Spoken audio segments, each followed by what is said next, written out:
This is Actar's Reviews, from anime to figures and beyond.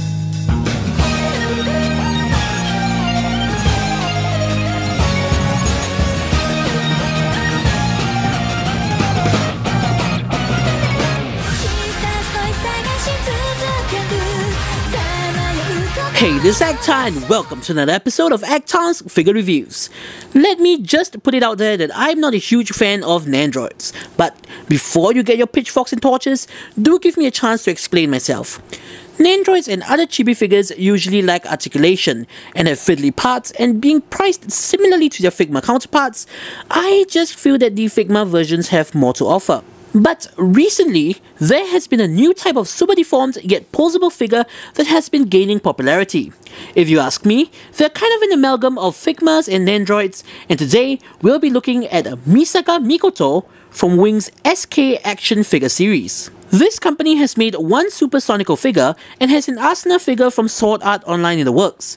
There are a couple of companies that have been producing similar styled action figures, such as Kupochi with characters like Kirino from Oreimo, Haruka from Idol Master, Madoka, Black Magician Girl, and Saber. One of the reasons I got this Mikoto figure is because it reminds me of the chibified character designs in the Railgun Doujin game.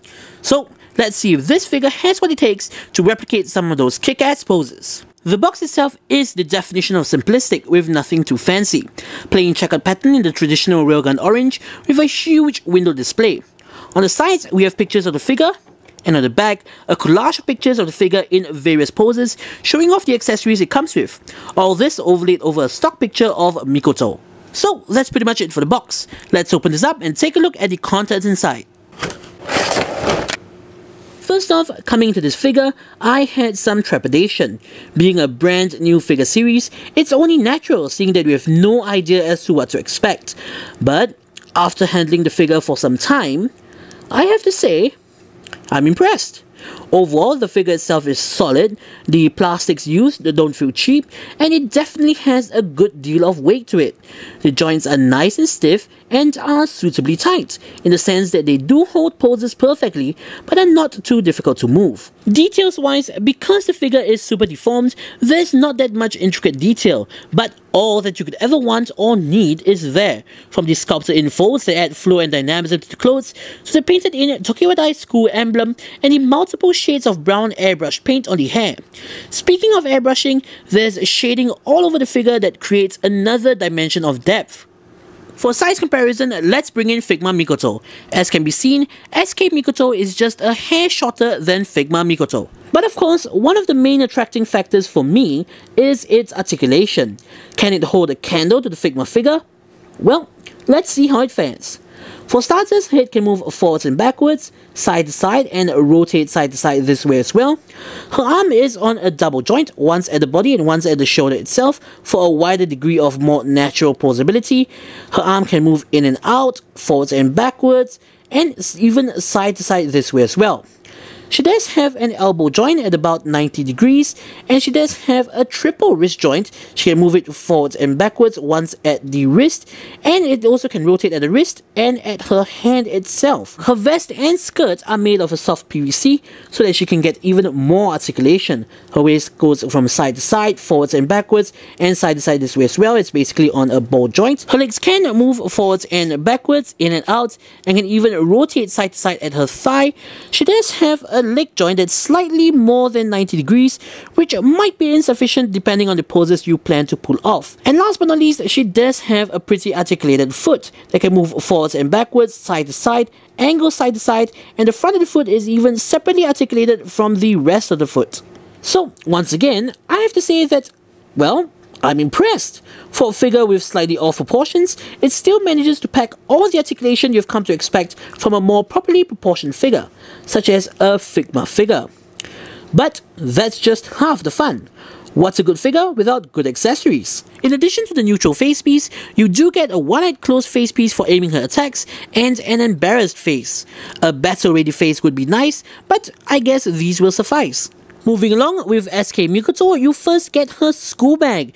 This one's really nicely detailed, what with all these silver highlights, and a sculpted in and painted minuscule Gekota strap. We then have her equally well-detailed Gekota phone with molded-in number pads and painted eyes. The last special accessory she comes with is an electricity effect. Personally speaking, I haven't been too impressed with the sculpted electricity effects that have been seen with the other Mikoto figures, and this is no exception. But for what it is, it works suitably well, as we shall soon see. Of course, these electricity effect parts are truly meant to be used together with what else but her coin-holding hands to recreate her revving up for a signature railgun attack. You get one left and one right hand. Unfortunately, the coins themselves aren't detailed. While I would consider this more of a personal nitpick than an actual strike against the figure, I still can't help but feel that this is a missed opportunity. Her coins design, as we have already discussed in the previous railgun replica review video, is highly unique, and I would have loved to have seen it being replicated here. Aside from her coin-holding hands, we have a myriad of other exchangeable hands in various degrees of openness.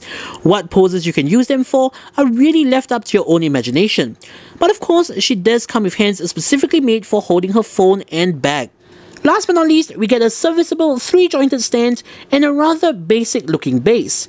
Regrettably, it comes with one of those hook arms, not unlike the ones that are made for SH Figuarts. I can't deny that they remove the necessity for an unsightly hole on the figure's back and are more versatile, but I personally find these supremely frustrating to deal with. In conclusion, as I've already said numerous times in this video, I'm impressed. Despite being a brand new figure series, it hits all the right notes. Unresistably adorable design, near flawless sculpt, sublime articulation, and marvelous accessories. It certainly does feel like the perfect marriage of Figmas and Nandroids. Now, would I choose this over the Figma figure? Well, in the end, I think it comes down to personal taste, price, and availability. Personally, I would rather have a screen-accurate figure to mess around with, but if you're more receptive of the chibi designs, I have no problems with recommending this figure wholeheartedly. Not to mention, the Figma figure was an exclusive, bundled together with the Index PSP game, and might be somewhat difficult to get a hold of at this point in time. As of this recording, the SK Mikoto figure is still available on almost every online store. So, this is Actar saying, see you guys in the next episode. Of course, these electricity effect parts are truly meant to be used together with what else but her coin-holding hands.